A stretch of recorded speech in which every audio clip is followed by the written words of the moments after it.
माननीय सदस्य श्री अरुण भारती जी। धन्यवाद अध्यक्ष महोदय। मैं अपनी बात शुरू करने से पहले देश की आज़ादी के लिए बलिदान देने वाले शहीद भगत सिंह, सुखदेव जी, राजगुरु जी को अपनी विनम्र श्रद्धांजलि और नमन करता हूं। साथ ही साथ प्रखर समाजवादी डॉक्टर राम मनोहर लोहिया जी को भी विनम्र श्रद्धांजलि नहीं, जयंती पर उन्हें नमन करता हूं। और देश के यशस्वी प्रधानमंत्री श्री नरेंद्र मोदी जी को सार्वजनिक जीवन में एक लंबा अरसा, लगभग 8,931 दिनों से ज़्यादा पूर्ण करने के लिए उन्हें शुभकामनाएं और बधाई देता हूं।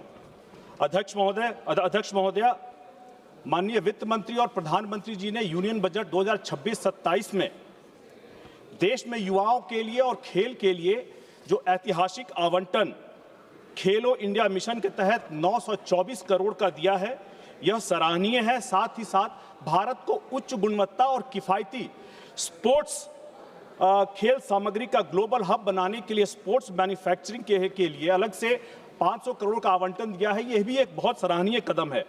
ऐसे में आदरणीय वित्त मंत्री जी ने जब अपने बजट भाषण में अगले एक दशक में स्पोर्ट्स सेक्टर को पूरी तरह से ट्रांसफॉर्म करने का विजन देश को दिया था, तो ये तभी पूरी तरह से साकार हो सकता है जब यह नीतियां दिल्ली के बड़े स्टेडियम से निकलकर हमारे गांव में और हमारे देहात में आम आदमी तक पहुंच सके।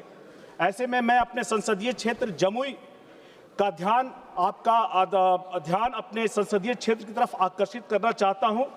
जमुई और आसपास के क्षेत्रों में जो हमारे युवा हैं, जो ग्रामीण बच्चे हैं, उनमें अपार प्रतिभा है, लेकिन उचित स्पोर्ट्स इंफ्रास्ट्रक्चर नहीं होने के कारण उनकी प्रतिभा या तो गांव के धूल भरे मैदानों में या खेतों में ही सिमट करके रह जाती है।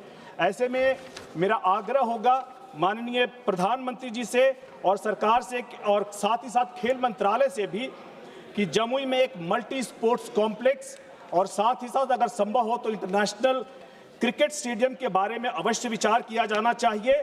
मुझे पूर्ण विश्वास है कि आदरणीय प्रधानमंत्री जी का खेलेगा इंडिया तभी तो खिलेगा इंडिया का विजन साकार करने के लिए अगर सरकार जमुई में युवाओं को यह सौगात देती है तो हमारे क्षेत्र की तरफ से आपका बहुत बहुत आभार रहेगा। धन्यवाद अध्यक्ष महोदय।